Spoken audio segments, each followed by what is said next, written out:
ṣé o tí ẹ̀ ń wòrán wa ní gbogbo ìgbà mixed grill ètò yìí iléeṣẹ́ tẹlifíṣàn ni gbogbo ẹ̀yin tí ẹ wà ní ẹ̀rọ ayélujára wa ó ní láwọn kọ̀ọ̀kan tí ẹ fẹ́ béèrè lọ́wọ́ abáǹkan tí ò yé yín dáadáa OSRC náà ni ẹ̀kọ́ tẹ́sílẹ̀ ẹ jẹ́ ká mọ ohun tí ẹ fẹ́ lónìí a pè Kẹ́hìndé Olómiyè wa tí wọ́n jẹ́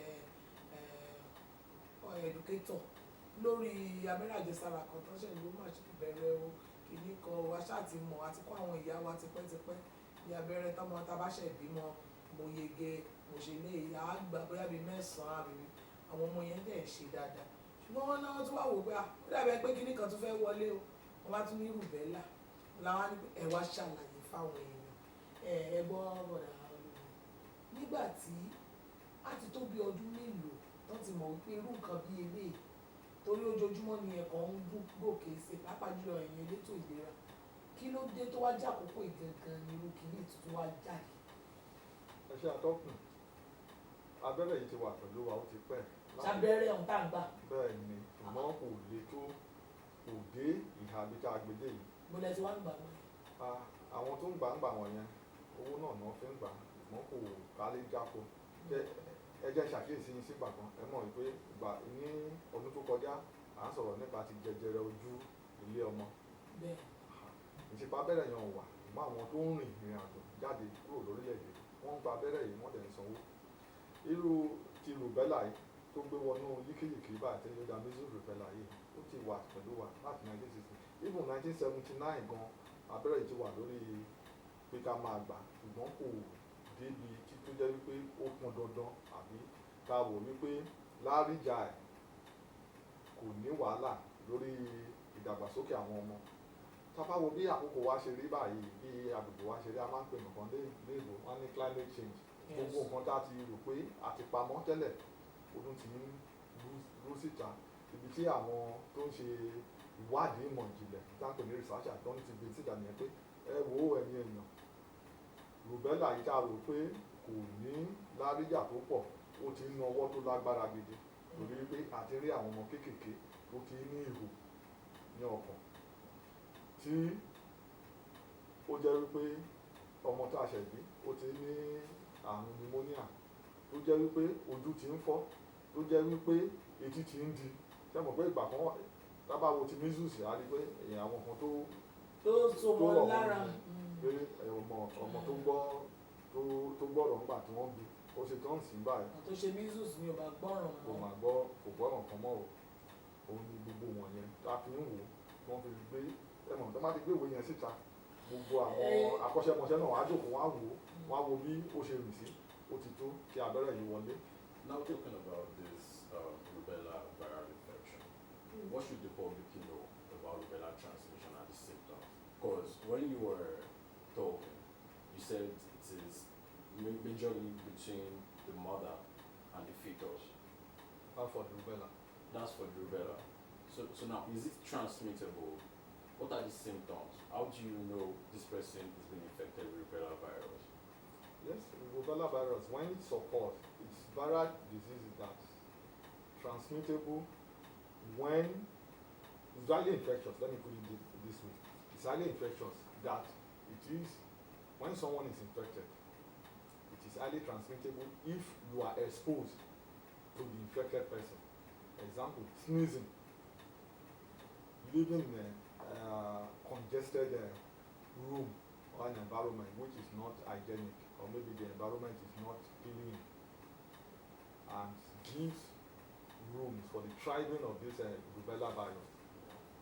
It is easily transmitted. Then, when it's affected the pregnant mother, we usually will show it away, just wait for pan. Yorùbá will say, ṣe bí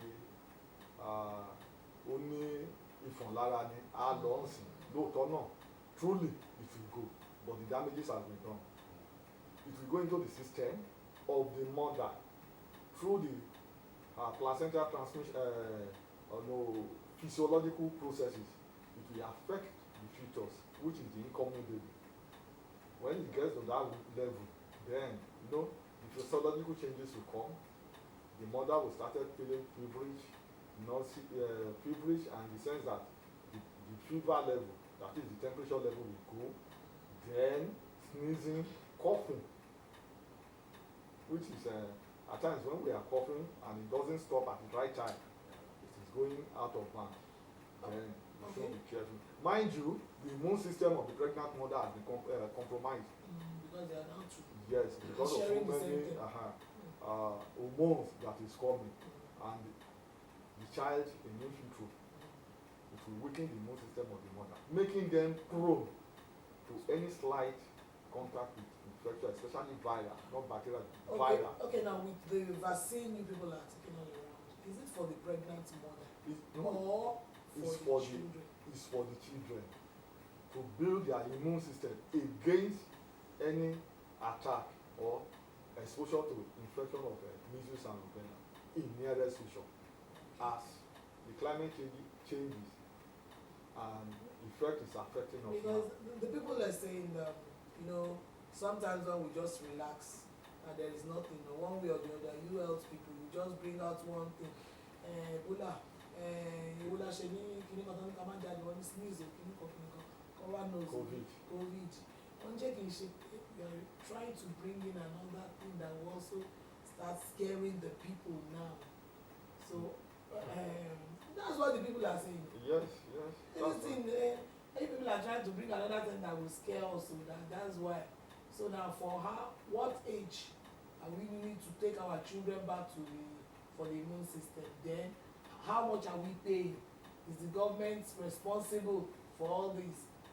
So what is the question, my friend? One thing is that when vaccine comes, the government is responsible for the purchase of the vaccine. It's free. The government has paid through most of our supporting partners, Gavi, UNICEF, WHO, IVAC, Afinet, a lot of them, CHAM, everybody is coming in to support the system, because a buyer is millions of naira, and in Nigerian system, you want to purchase things that you are not producing, it is in dollars. So the common person cannot afford the cost of this vaccine. So the government has to come in through the supporting partner to mitigate it. That's why it comes in as free of charge. Every tools that is that will be used during this vaccination is free. So when and is all the this thing has vaccination been it will start January 20. January 2026. Àwọn ọmọ wo ló wá yẹ kán gbà báyìí o? 9 months to 14 years, and we have received all the vaccine and the 9 months. Yes. Àwọn ọmọ 9 months ti gba abẹ́rẹ́ àjẹsára tẹ́lẹ̀ ṣé. It will boost their immunity more. Ṣé abẹ́rẹ́ ni àbí àtọ́lá No, ìkọ̀sẹ́ni? it's technical.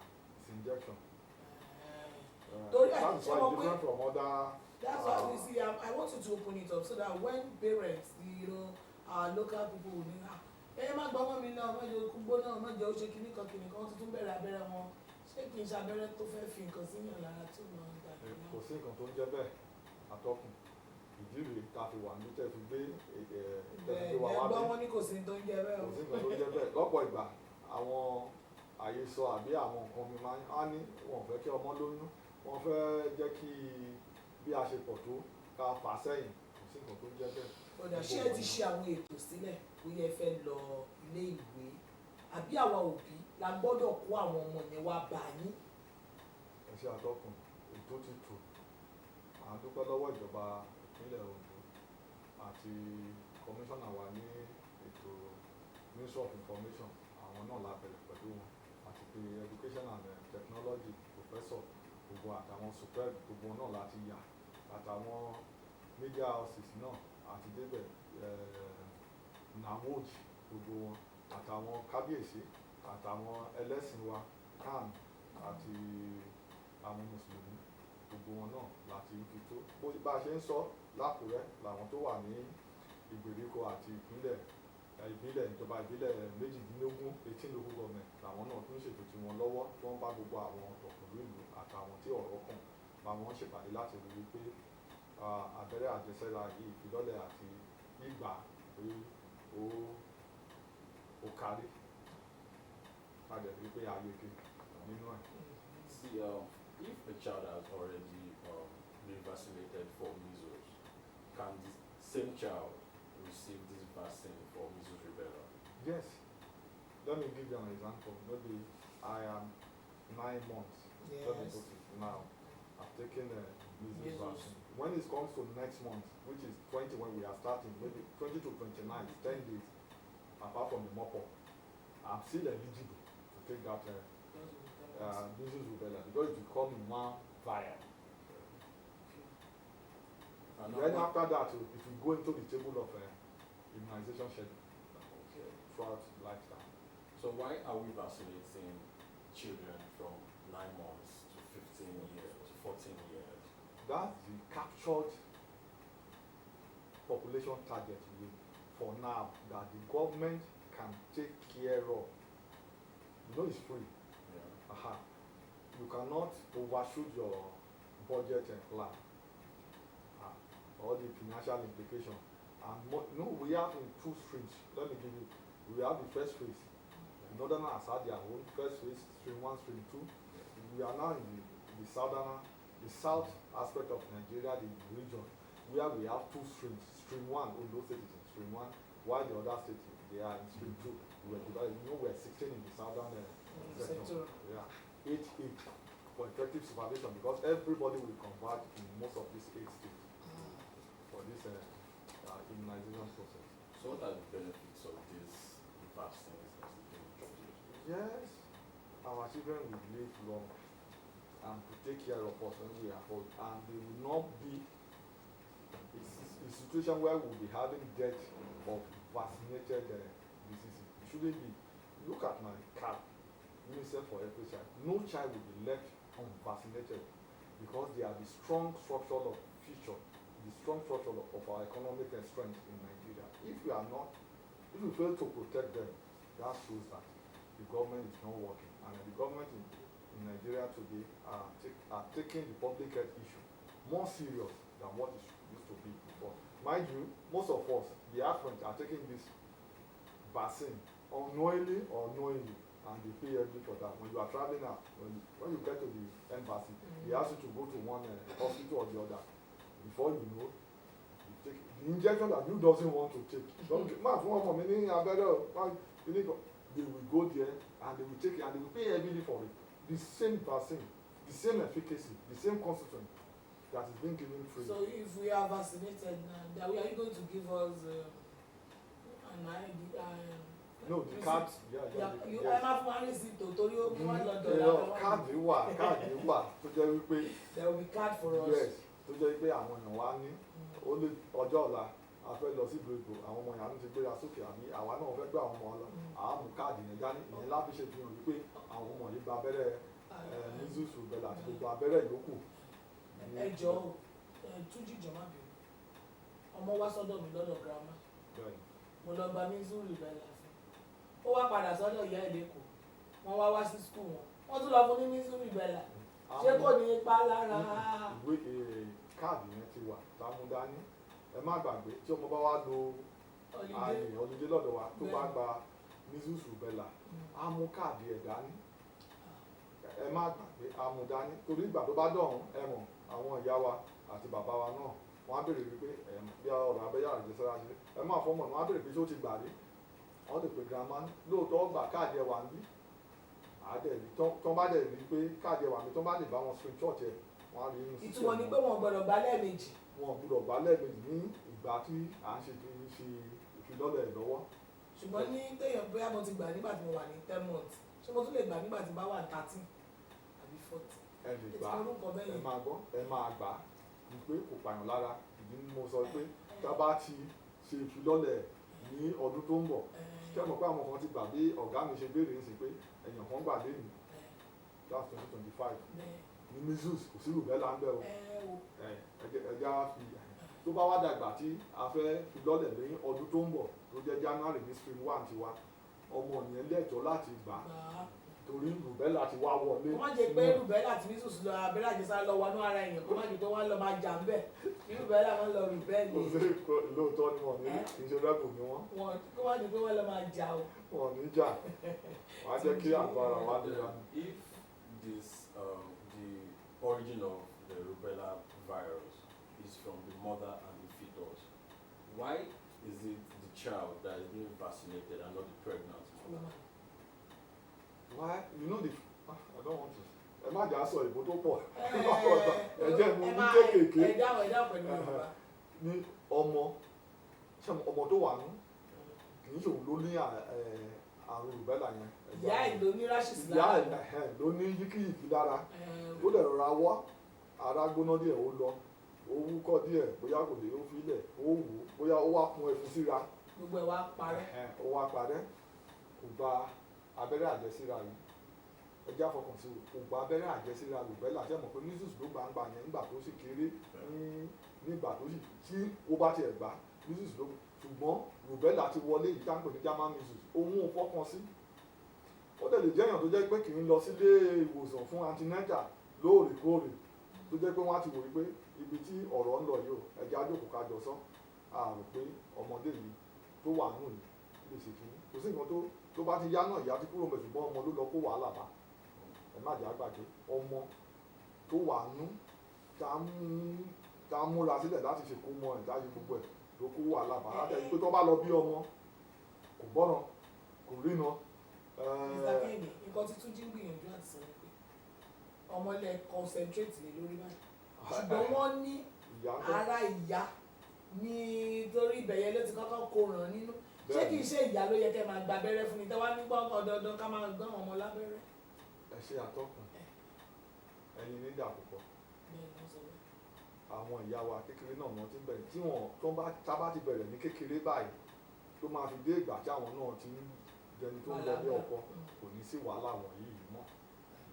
Àwọn ọmọ ilé ìjọba wá ń gbà fún báyìí àwọn ìyá yẹn lẹ ti ró lágbára báyìí fún ọjọ́ ọ̀la wa nǹkan tó wà ní ìdí tí wọ́n fi sọ wípé kí àwọn ọmọ oṣù mẹ́sàn-án sí ọdún mẹ́rìnlá a rí i pé lọ́pọ̀ ìgbà a rí i pé àwọn ọmọ secondary school primary school sí secondary school nígbà míì gan tá bá wò tí ò bá jẹ́ pé òfin professor jambu báyìí a rí àwọn ọmọ mẹ́rìnlá tó wà ní yunifásitì a sì rí wọn báyìí ṣùgbọ́n òfin tó wà nílẹ̀ sí báyìí òfin jẹ́ kí wọ́n tún máa lọ sí yunifásitì láì jẹ́ pé wọ́n pé mẹ́rìndínlógún 16 years. Ó dáa o abẹ́rẹ́ rubella la máa gbé dé o ẹ̀yin èèyàn ẹ̀rẹ̀ mọ̀ pé tá a bá sọ lórí mixed grow n tó jó òótọ́ ni ìjọba ní o kì í ṣàwà òun la ṣe gbé wálé ni pé ẹ̀yin ìyá wọn ní kò pa àwọn ọmọ wa lára ọmọ oṣù mẹ́sàn-án sí ọdún mẹ́rìnlá wọ́n tún máa ṣídìí ẹ̀ báyìí ẹ má mọ̀ ọmọ pamọ́ o eléyìí tó ti wà lára wọn tẹ́lẹ̀ tó ti fẹ́ máa dá wàhálà lẹ̀ tẹ́yìn ti fún wọn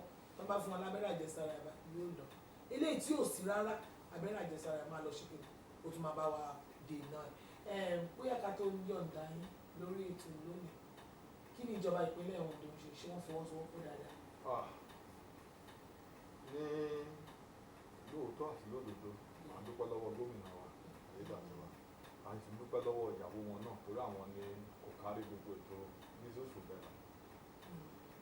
Ìgbà kan wà ìgbà tí ètò yìí bẹ̀rẹ̀ tí ìyàwó ààrẹ náà òun ni kò kárí l'Àbújá ó ti pè wọ́n ó dẹ̀ ti sọ fún wọn pé ètò yóò gbọ́dọ̀ mẹ́rin ní gbogbo ìpínlẹ̀ kọ̀ọ̀kan gbogbo àwọn ìyàwó gómìnà náà ló ń sáré kiri àwọn náà ti bẹ̀rẹ̀ tiwọn àwọn ti ìlànà tàwọn obìnrin náà dágbẹ̀ ní women affairs àwọn náà wà lórí gbogbo ìlànà wọn fún ọdún tó ń bọ̀ kó bá lè dá wọn ò fi wá sílẹ̀ nígbà kankan àwa náà lè fi wọ́n sílẹ̀ pé ṣáàdúpẹ́ lọ́wọ́ wọn.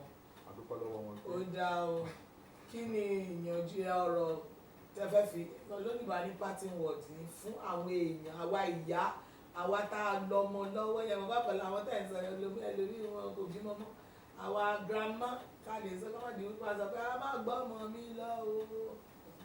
Màá rọ àwọn èèyàn wa pàápàá àwọn bàbá ẹ̀yin bàbá náà bẹ́ẹ̀ ni ẹ bá wà bẹ̀ wọ́n.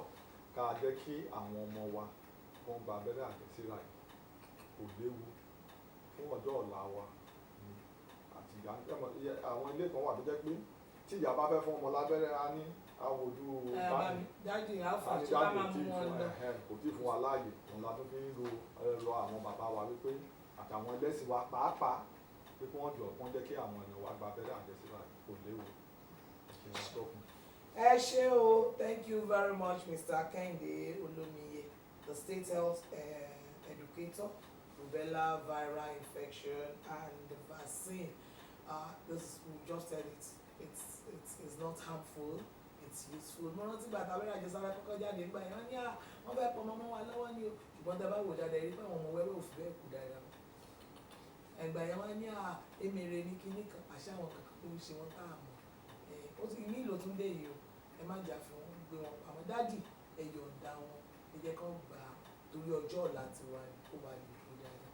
A dúpẹ́, ẹ jẹ́ ká lọ sókè lọ́hùn, ètò bí tìrì ń tẹ̀síwájú.